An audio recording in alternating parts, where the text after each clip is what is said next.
Most people, when they've got the sudden onset of an acute pain condition, are really focused about one thing and one thing only, and that's obviously the pain.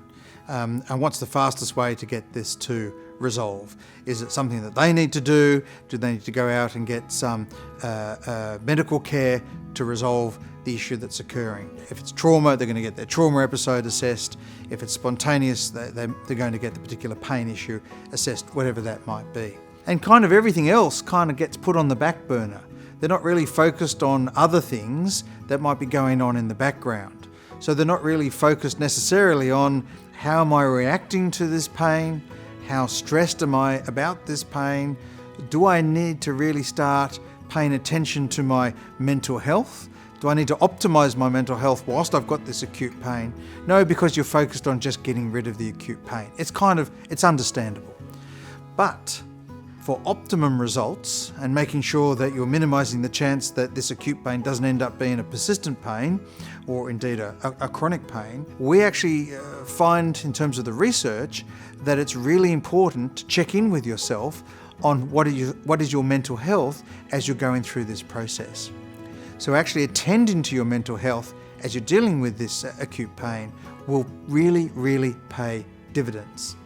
Now, why is that? Part of the reason is that your brain is constantly taking in stimuli from its environment and then logging the importance of those stimuli for itself. So the brain's making its own little map of itself, map of your body, map of the universe in which the body exists, and that's how the brain functions through its lifespan.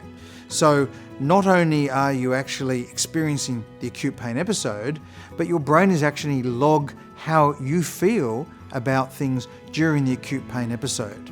And essentially, your emotional state gets stored alongside the pain experience. So the more distressed and irritated and out of control you feel about this acute pain experience, that's all going to get stored in your brain alongside the actual pain. And we can see that the more that the brain perceives threat is occurring as a result of your emotional state, then the more alarms are triggered inside the brain in terms of circuitry and so forth. So the key is to actually check in with yourself as regards your mental health whilst you're experiencing an acute pain episode, and not wait to do that 6 or 12 months down the line.